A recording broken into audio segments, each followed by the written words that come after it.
We're plant-powered disruptors. And we disrupt the fabric of reality to make the world a better place for all beings. I just thought we just disrupted each other by talking over each other all the time. But that's we do that as well. Yeah. So I'm Philly Disruptor, trying to be here, but I'm here with my lovely twin, Dashita Disruptor. How are you doing? I'm doing good, Philly. How are you doing today? Well, I'm doing all right if I just stop stomping over people when I talk. I'm working on it, though. I'm working on it. It's okay. It's a new show. So. Yes. We've got to get more comfortable with each other. So here. But you know, when we talk about this, like we're making this better place for all beings, you know, this love and kindness meditation, when the way they end it, they always say like, may all beings in the world be free from pain and suffering.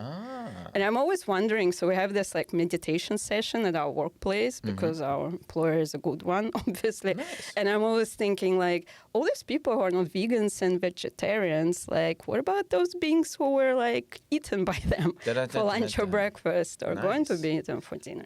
But anyway. So today we have an exciting guest. Yeah, and I know you feel you go back with him, so I would let you introduce him. Oh, thanks. You're too kind over here. Well, I just want to give it up for this guy. I mean, I'll let him talk about it more, but I'm just going to introduce the one, the only Stuart Mitchell over here, ladies and gentlemen. So let's give it up for him. So I tell you, and you know what? One of the things that I will say about him, because he's a person that doesn't want to toot his own horn. He's a person that's more about action. But we're gonna find out a little bit more. I'm gonna twist some arms over there and try to make you talk a little bit about yourself, because I see you out there. I see you doing the thing. And am I lying here? Am I lying? No, not at all. He is a person that's got boots on the ground. He's getting out there, getting the words out there, helping animals like in all different forms. If he's not marching someplace, he's doing poetry about it, or he's literally saving birds and like bringing them over to the spot and you know what I'm saying. Take them to the wild bird fund and stuff like that. Rehab centers, yeah. Yeah. So please tell us a little about yourself here. Just throwing it out there. Well, first of all, thank you for having me, and I appreciate the opportunity to come here and talk with you guys. I really love what you're doing. You know, Plant-Powered Disruptors. I supported you from the very beginning, and I love everything that you guys are doing to build community, to encourage people to tap into their creative mind and do things that are a benefit to animals and to each other and the planet. So, you know, I want to give it up for you guys. So thank you. One of the things I was thinking about in Plant-Powered Disruptor is that it's more about us like getting together, and if we could treat each other as human beings a little bit better, then maybe people could think a little bit more about treating animals a little better. Maybe not want to eat them. Just throwing it out there. Yeah. Right. Yeah. That's the goal, you know, trying to get people to understand the importance of going vegan without the bad reputation of sounding like we're pushy and we're angry. You know, we could be creative. We're artists. We are creators. We are curators. And that's really what I'm trying to push to the forefront of the vegan community, especially here in New York City. You know, just adding another element of activism to what we do, and you know, showing people that, you know, we're not all these crazy people that they think we are. We're not pushy. You know, we're just very passionate. That's the word I would use. Very passionate about what we're trying to accomplish here, and that's to show people that we can live in peace and harmony with the rest of the world and society and animals. So, you know, we can make a brighter day for you and me. I'm just throwing it out there, right? Hey, you know. All right. I have a question here. We are the world. Right on. We are the world. We literally are the world. Can we do something about that here? All right. So here's my question here. It's something that you just touched upon. I noticed that places are trying to rebrand veganism to make it more palatable, like rebranding it as plant-powered. I mean, just saying, as plant-powered disruptors, you know. I'm just throwing it out there. We didn't call ourselves vegan disruptors. Exactly. It seems a little OD. I mean, I think that what can be done for the people that are trying to make it more friendly towards the everyday lay person to not be freaking out about that? Because all right, yes, I'll throw that question. Yeah, go ahead, please. Anybody, talk about it. What the question is, what can we do to make it more easier for people to understand? Does it need more branding or workshopping to make it like so that the outside world could be like, yo, can we get down with this? I think it's all about normalizing peace and love. We live in a capitalist society that doesn't really profit from peace and love. Yeah. And I think as long as we're pushing that narrative, we'll see the results that we want to see. This is not about exploiting or profiting off of anything. This is all about just coming together. This is about unity. And as far as making it easier for people to digest or for people to understand, again, I think it comes from the creative realm, because a lot of what we are inspired by is inspired by art. It's inspired by music. It's inspired by poetry, visual art, sculptures, paintings, words, sounds. And I think if that can resonate with people, I think the message will resonate with people. And the reason I say that is because a lot of what I'm inspired by are from actual artists. People like John Lennon, Bob Marley, artists from the hip hop world that push that message of peace, love, and understanding, forgiveness. And when you admire somebody and you admire their work, you pretty much follow their word to some degree. Not everything, not things they do in the outside of the artistic realm, but like their personal things, Right. I mean, we all got personal stuff going on. I mean, we're all human. Nobody's perfect. But I think if we focus on the message, and we can convey that message in an artistic way, then we could make way for a better world. And I really truly believe in the arts. So as long as we're using art as a vehicle to send a message, I think people will listen and get a better understanding and hopefully get on board and get inspired to do their own thing. And you use that in your stuff, because I see you doing the poetry, activism, and I guess we do that too, Dashida, right? Because I remember us doing a thing where we would draw. And you were there. You were there. Yeah, that was an amazing event. Yeah, we used art, we used spoken words, music, right? Yeah. But I think we're going to talk a lot about art and poetry, but maybe we could start with what made you become vegan in the first place? We usually ask our guests. Okay. Your origin story. Yeah. If we were a comic book, what and you were a brought superhero. you? What even made you? Yeah, I think these are consider important it? as well. One thing I like to ask people when I sit down with them, other vegans, is what made you go vegan? What did you see? What was it? What was the messaging? For me, it was working in food service. It was being an 18-year-old kid and working in food service, having to season chickens every night. I was in charge of seasoning 10 boxes of chickens every night. There were 14 birds to a box. We would season them different flavors: lemon, pepper, barbecue, hot and spicy. And in my young, naive 18-year-old mind, I always thought that a farm was the old McDonald rhyme. Yeah, happy animals dancing. Yes, like a happy place, green grass, blue sky, red barn, a couple of chickens there, a cow here, a goat there. And I started to question, how do we get this many chickens in every night? And not only our store, but other stores, restaurants, supermarkets. Where is this influx of animals coming from if this place in my mind is what old McDonald said it was? It wasn't until later that I found out that there's a place or places that exist called factory farms, and they house hundreds of thousands of animals, and they're bred for the purpose of killing them to turn them into food. And I was devastated when I found out, and I heartbroken. I didn't make the transition right then and there, but over time, that was a big influence on me. Listening to some of my favorite hip hop artists. Talking about eating healthy and being plant-based, so to speak. That was a big influence on me as well. Again, hip-hop, going back to the arts. And, when you admire somebody, you kind of follow in their footsteps, so to speak. So those were big influences on me. And I remember one night, this is going back maybe 12, 13 years ago, my wife had prepared dinner, and there was a leg quarter sitting on the plate. And I remember looking at this chicken leg quarter and thinking to myself, this is a piece of an animal that died screaming, that did not want to die, that did not give consent for us to take their life. And I'm about to enjoy their flesh. And that was their whole purpose, to die so I could enjoy their flesh. And I felt very guilty about that. I didn't eat that night. My wife was very upset with me. I woke up the next morning. I was on Google, searching nutrition, plant-based nutrition, everything, trying to learn everything that I needed to sustain myself. And I was off to the races from that moment on. I didn't look back. But wait a second. My farm is free range. Is that make it better? Just asking. Asking for a friend.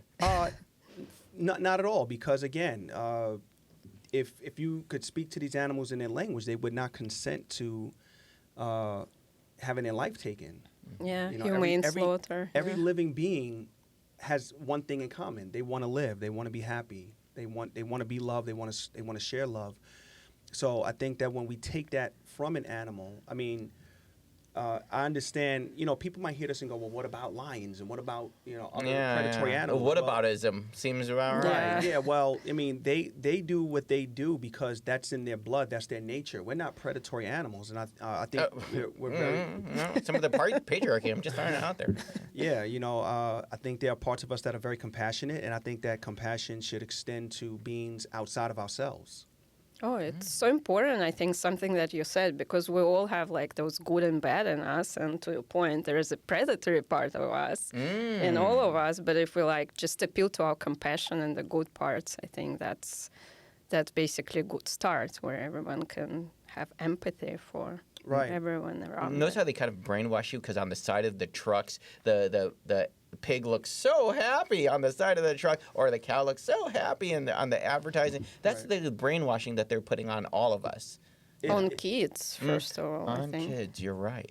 It absolutely is an indoctrination. It normalizes violence for us. It normalizes the idea that that we need these products and that animals are bred for this purpose and they don't care. Growing up, I always heard animals don't have feelings. Like they don't know. They don't know what it's like to feel pain. Oh, wait a second. Fish is only they only have 5 seconds of worth of memory. So, hey, it's okay for me, and they won't remember anything. That's a real rationalization I used to say. I never heard that. Fish have 5 seconds of memory? Yeah, like a goldfish has a memory worth 5 seconds. It doesn't remember anything. Well, it's their 5 seconds, not ours. We don't have the right to take that from them. So, and the fact is that everything that we need to sustain ourselves as individuals grows out of the ground. I mean, if the whole point of nourishing our bodies, the whole point of eating is to nourish our bodies. And if we could do that in a compassionate way, in a peaceful way, why not? Nothing has to die for us to live. So I don't need animals to sustain my body to remain healthy. So I believe in letting them live their lives until they can't anymore. Yeah. Oh, I have a question. It's just when they're all the feed and stuff like that could really feed people, lots of people, because this is and they feed it to the animals so they can make so much of it's all about that profit. Just saying. Yeah. Right. Yeah. So at what point did you decide to become an activist? What was that? Yeah. When I went I went vegan in March or April of 2011, and I was vegan without community. I was vegan without any real knowledge. For a long time I thought vegan was like a hippie term, like a hippie slang for vegetarian. But when I did my research and I realized wow, no, being vegan is much more than your diet. It's a whole radical movement that's asking people to refrain from using animals in their everyday lives. So I was vegan for maybe from 2011 to about 2017 without being an activist. And I knew at some point, I used to talk about veganism a lot, but I knew that just me alone not eating animals wasn't enough. This is a message that people need to hear, people need to know, because let's be real. Nobody's going out of their way looking for factory farm footage. Nobody's looking for images of violence against animals. They don't want to see it. They don't want to see it. So I figured that the best way to be activists is to spread the message. I didn't know anything about a vegan community. I've always heard about animal rights activists, but they always had a bad reputation of being a very white-led movement, very angry, very, what's the word I'm looking for? Very privileged. Oh, yeah.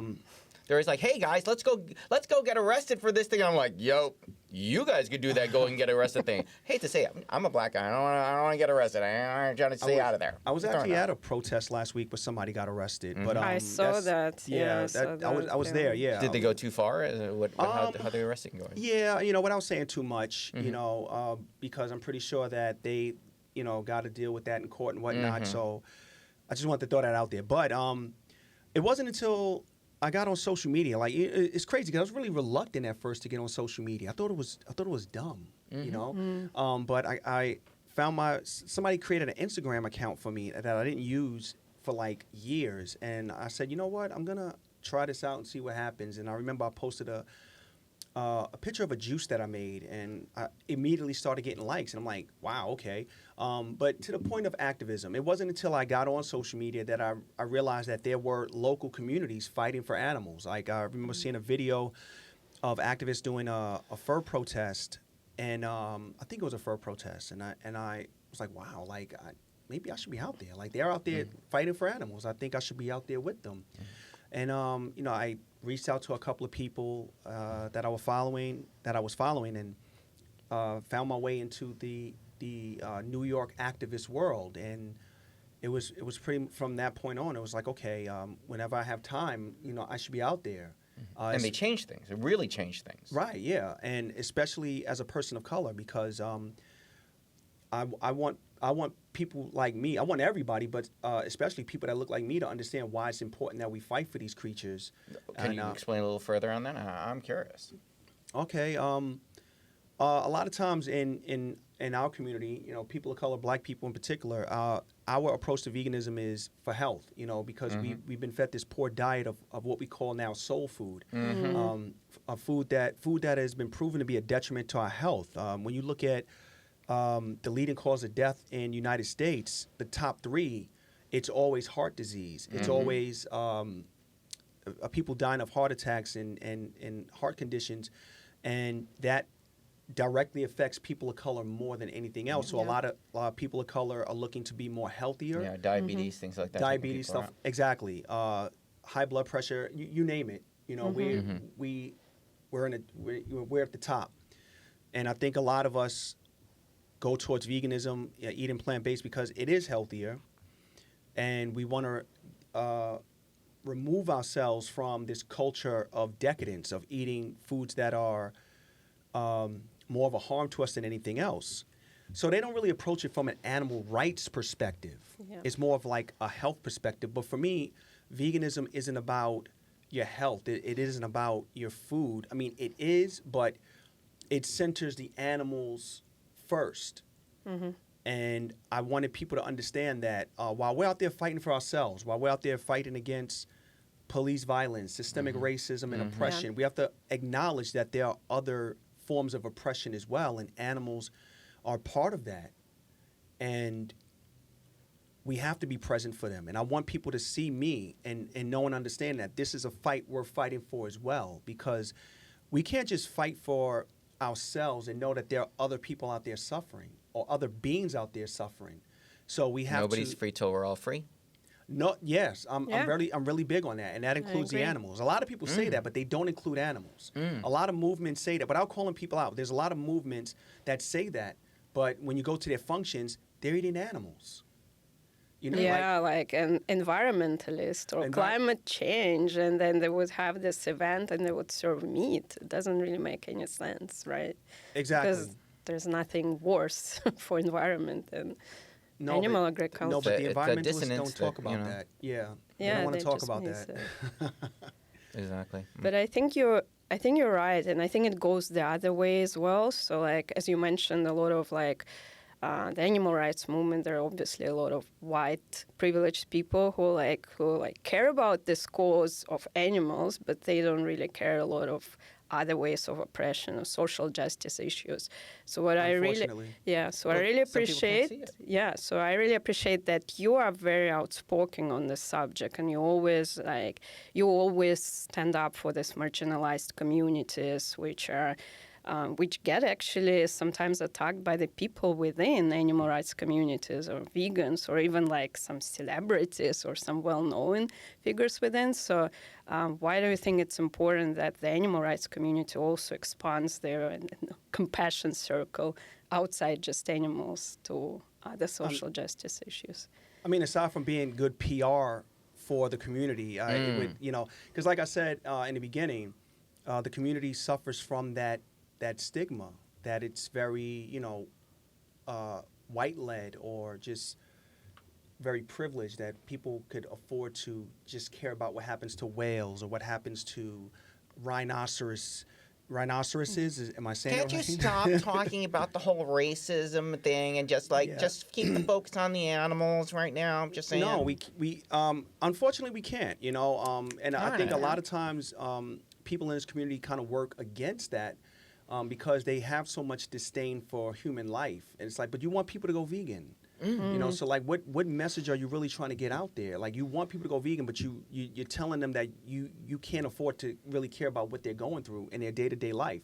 I see so many people against intersectionalism. When you go Stay in that food desert. Go ahead. Stay right over there, please. Yeah. Not over here. Not in my backyard. Yeah, like you can't expect people that are living on a budget to care about what happens to these beings unless you're giving them an alternative to what they're already eating. And it doesn't help that the government subsidizes a lot of these meat and dairy products for us to afford to be cheap and affordable.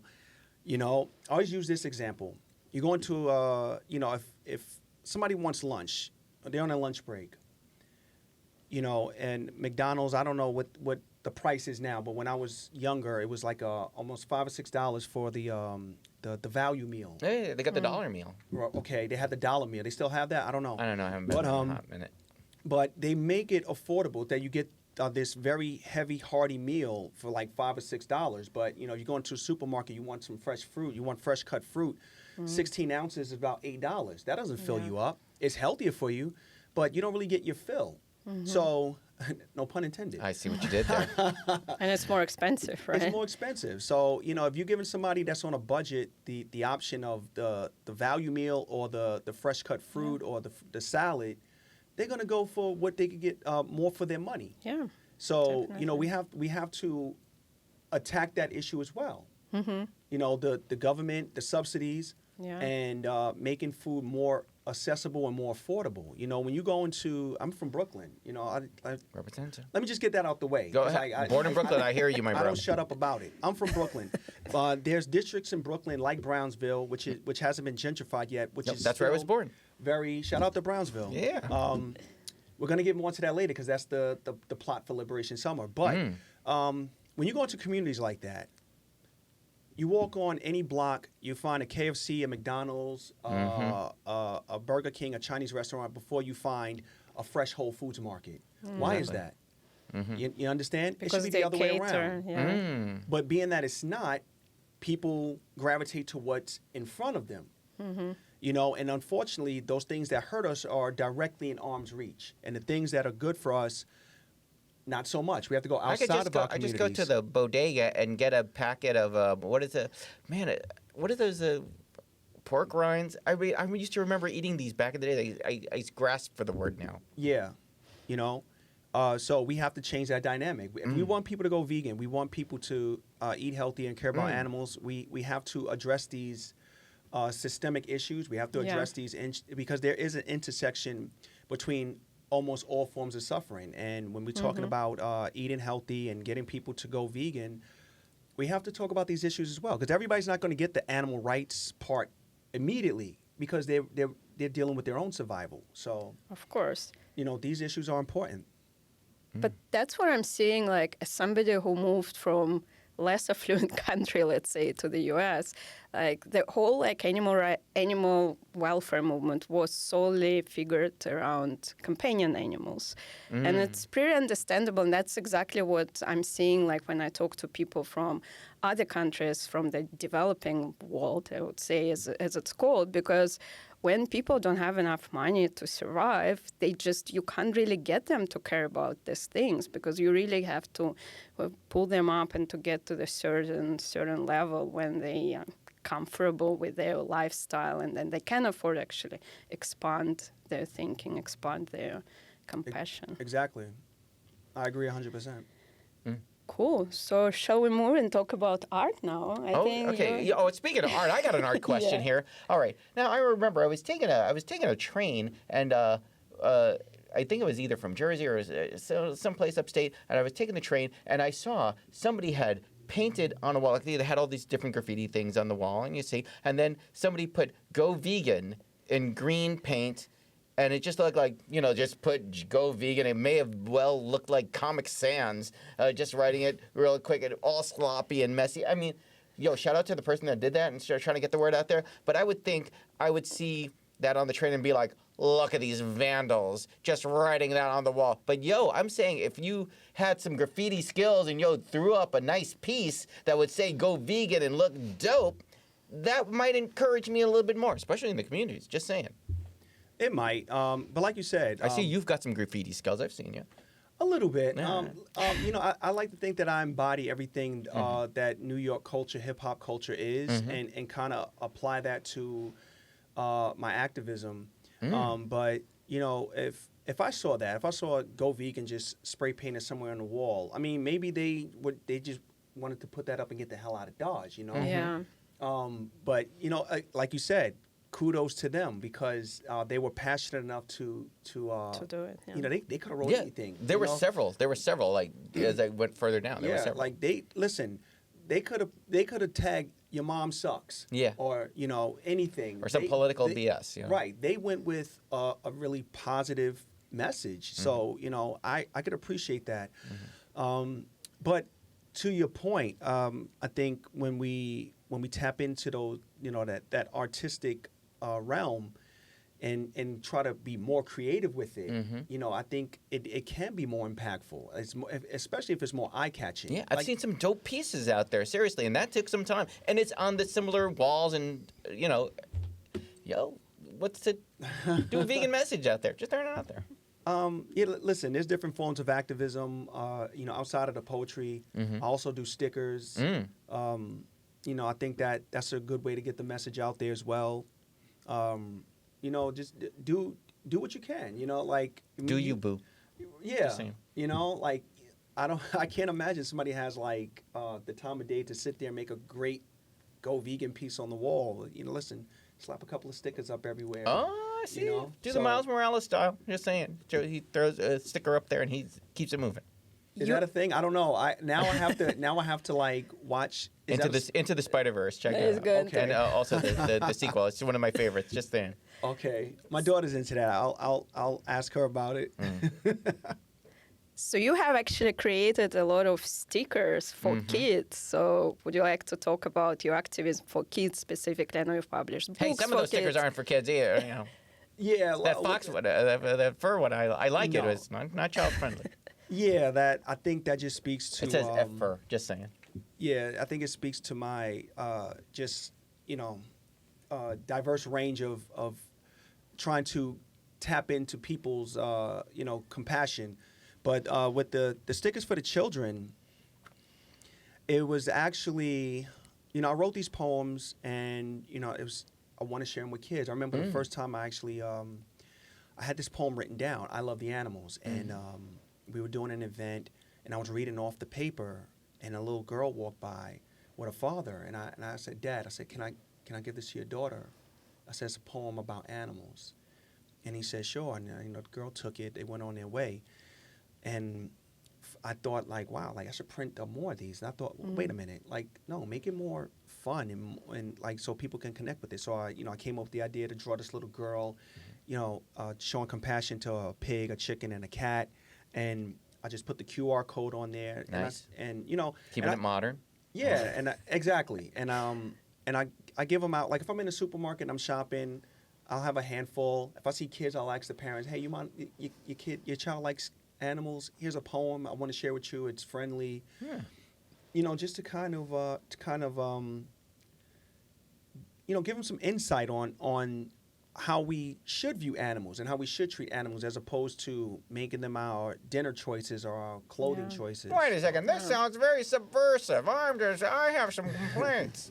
Yeah, I mean, it's not pushy. It's not aggressive. It's a sweet, kind message that hopefully will resonate with our youth. Because I mean, Phil, let's be real here. I mean, we every day we're getting older. Yep. And animal agriculture is not going to end in our lifetime. Yeah. And we want to pass that torch on to the youth, and hopefully they carry on the fight. So, you know, we have to plant those seeds, as we like to say in our community. Plant those seeds. You know, share that information with the kids.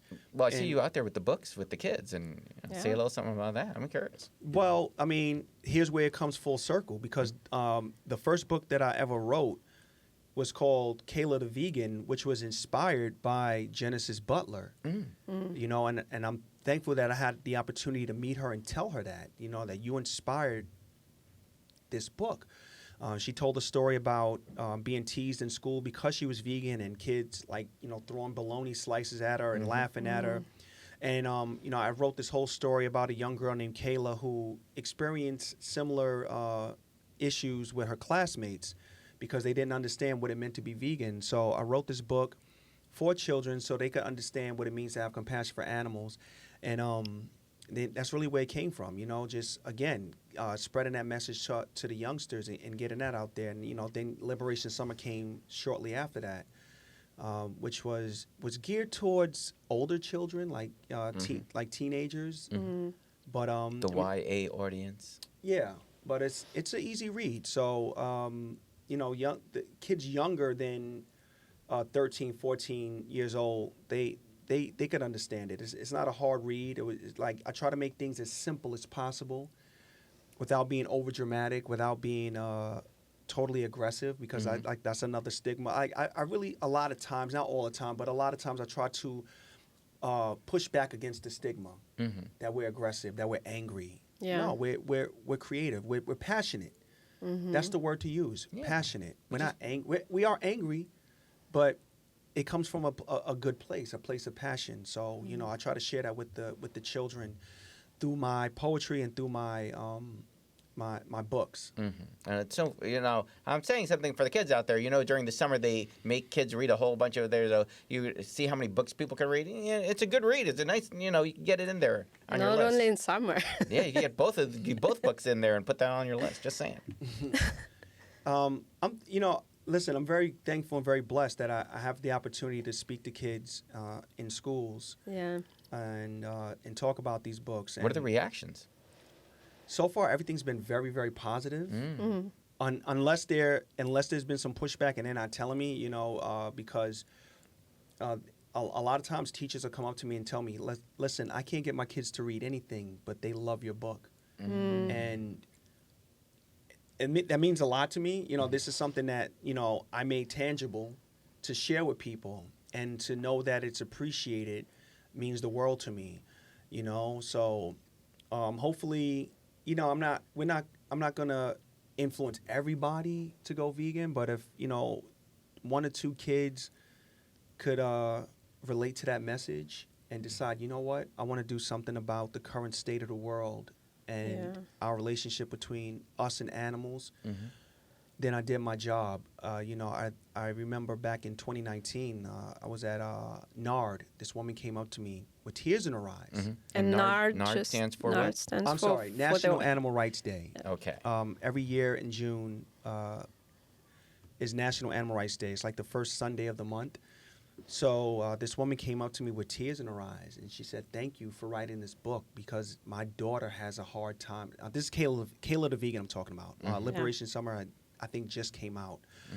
But she said, you know, my daughter experiences the same things that Kayla did in the book, and your book made it easier for her to deal with, you know, being the only vegan in class. And I remember saying to myself right there, like, I don't have to do anything else. Like, you know, like, my words or this book had such an impact on this woman and her child, you know, and that's really what I wrote it for. So, and, you know, and this is being the anniversary of Tupac's death.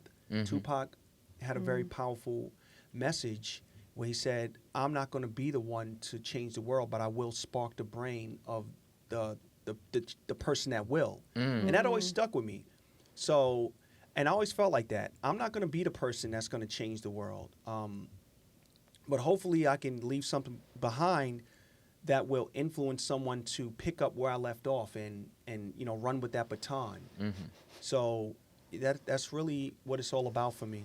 And then even though that you're a person that, you don't try to toot your own horn and you don't do anything like that, but just to know that when you do an interview like this or when you're doing these things or when you're doing your poetry, those things are still on the internet. People could still look you up. And even years from now, decades from now, people will be able to look back and see you doing your thing.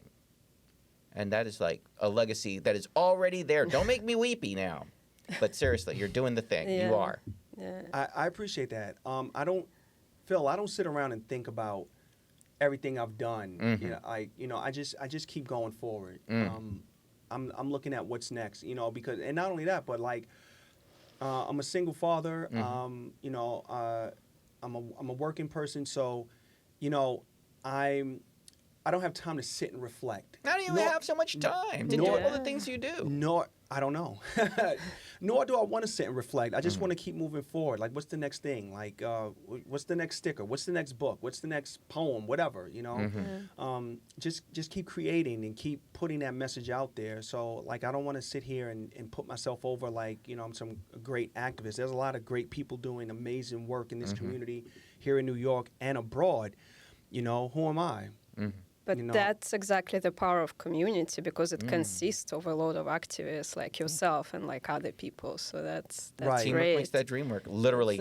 I'm just throwing, Yeah. It might sound hackneyed, but literally everybody's teaming up and doing the things, all covering different spectrums of this thing that needs to get done, this bigger, greater idea of being able to normalize what's going on here, what we're doing here. Yeah. Listen, there's people doing things that I will never figure out in a million years, but I'm glad they're doing the work. That's their strong point. That's not mine. My strong point is, like I said, and I'll keep saying this, is tapping into that creative realm and doing things from an artistic perspective. Like there's people doing things politically, and I don't get it.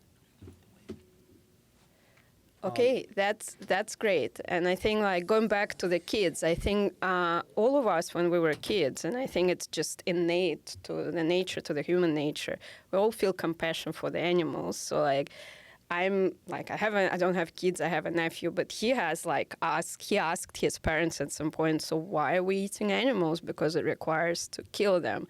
So, and there are like kids, they usually love animals, and I think it's society which is kind of tries to hide away the truth from them. Beef. Yeah, let's call it pork. Not cover call it what's what it really is. happening, and then distract them when they realize what's really happening. So I think it's so important when you're just like taking the spark which already is in the children and just like try to nurture. So would you like to share with us some of your poems specifically for kids? Would you like to read Poetry, something? it's me. Yeah. Go ahead. Poetry is activism, as it says on your Yeah. t-shirt. Yeah, sure. I could share I Love the Animals with you guys. Right on. I don't know. I might forget a few words. I just trying That's to go off the totally top of the fine. head, No, but, it's all good. yeah. We're right off the dome. Go for it. This is I Love the Animals. I love the animals. They are my friends. Cows, piglets, and also hens. Bunnies, puppies, and kittens too, and horses, just to name a few. I shower all my friends with love. I give them kisses and lots of hugs. I show them compassion in different ways. They bring me sunshine on gloomy days. I cause no harm to those I love, from fish below to birds above. I show them kindness and compassion. They are my friends, not food and fashion. Some of my friends have colorful feathers. Some have fur for frigid weather. Some have scales and slither around. Some of my friends live underground. Some have spots. Some have stripes. Some of my friends come out at night. All of the animals are the same. They just go by different names. They want to live life happy and free, no different from you, no different from me. They all are deserving of respect. That's why I treat my friends the best. So please show them love the way that I do, because my friends are your friends too. I'm pretty sure I left something out of there, but... Oh, yeah. Round of applause. That's Beautiful. That's the gist of it. Woo! We're getting claps over there. Well Thank done. you. Well done. So now, how can people check you out? Like, how can they get your books? How can they check out what you're doing out next? How many different Instagrams you got going on there? I see some merch over there. What's going on?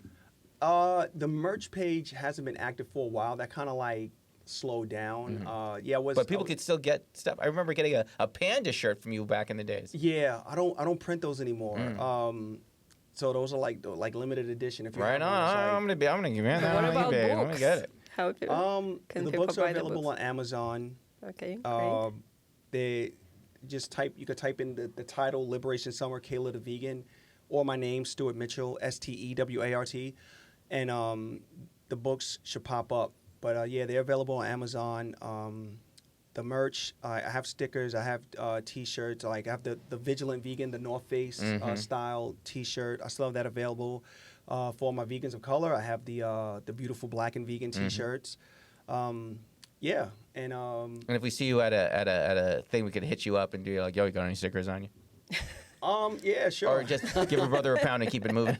yeah. They could do If that, you yeah. see Stuart passing by in the street, you can always stop him for the stickers. Yeah, right on. So we appreciate you, man. I just want Well, to say but before we wrap up, like, Okay. would you like to share another poem, but for adults, maybe? For your, like... what you got? Yeah, this was like the last one I wrote. Is called Reflection, and it really it questions our relationship with animals. Because we're not that different from animals in a lot of ways. There's a lot of similarities there. So I'll just get right into it. It's called Reflection. Behind every pair of eyes is a soul. Regardless of the features of these majestic creatures, regardless of the lies they teach us, that animals can't comprehend the concept of pain, that murder is humane, and they can't feel the bolt to the brain that kills the soul and leaves the body defenseless with no autonomy. Those bellowing cries that fill the sky are evaporated remnants of the lies of what resides behind every pair of eyes. I looked into those eyes and glared back at my reflection. I felt the urgency for protection, the urgency to advocate for those we senselessly eradicate, castrate, forcibly impregnate, mock and ridicule, forced to live miserable in conditions unlivable. You say you love animals? Then acknowledge their misery instead of trying to justify your consistent inconsistencies. I was born from pain too, so it was easy to see the pain behind their eyes exists within me.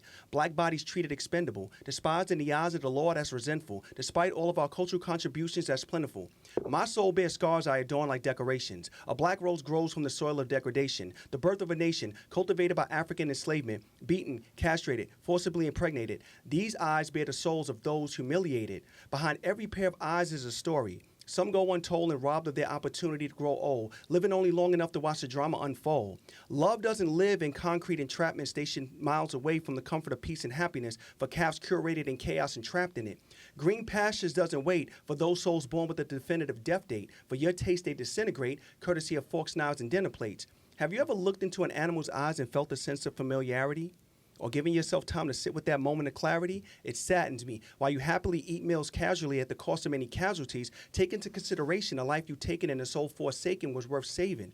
Baby chicks cultivated into systems of oppression which leave their lives devalued and lessened, always treated less than. But our differences are our uniquenesses. And once you get past the cosmetic features, you will see that there's not much difference between us. Love, joy, pain, hurt. They feel the same as us, but what are their lives worth? How do you put a price tag on life? Do you ignore their plight and say, pass the knife? Look into their eyes. Can your soul absorb their dejection? Or do you close your eyes and forego that intimate connection? Can you not see your own soul in their eyes' reflections? I know it's a lot of questions, but I have to ask, because if you don't see your reflection looking back, it's possible a soul is what you lack. Put yourselves in the animal's position. You'd beg for a compassionate pair of ears to listen non-dismissive and attentively without judgment considerably. Now open your eyes and just think for a second. Who are we to deny them rights and protection? Who are we to determine who lives and dies and to validate their cries and validate their lives to validate your lies? Because when we say none are free until all are free, I'm looking beyond the limitations of persons that look like me. But if you don't acknowledge these intersections of suffering, we do to animals a further injustice. Their pain is my pain, and I share their despair and a heart broken beyond repair of mere thoughts and prayers because I see humans, but no humanity. No compassion, just casualties. Our planet, theirs too. That's the mantra. We share the same land, air, and water, but we subject them to a short life of pain and slaughter. The next time you look an animal in the eyes, I hope you see your reflection. Step out of the realm of where your ego dwells and make the connection. And I hope, like me, you are able to see yourself in their image respectfully. A pig, a cow, a chicken, a goat. Set them free. They're all the same, for they exist within me, they exist in all of you, and they are all we. Right on. Awesome. Seriously. Preach, my bro. Preach. Thank you. Right on.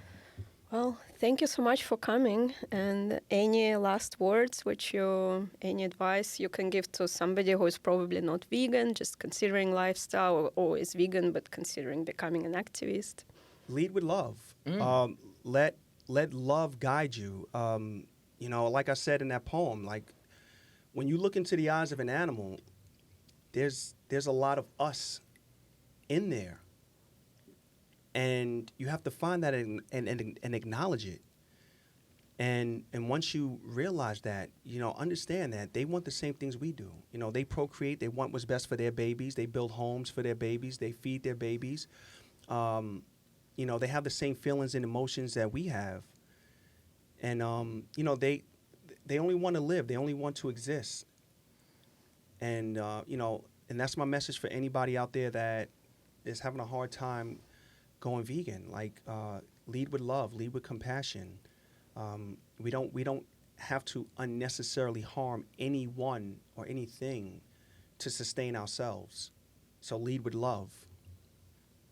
All right. Thank you said. so much. Thank you. Right on. Thank you.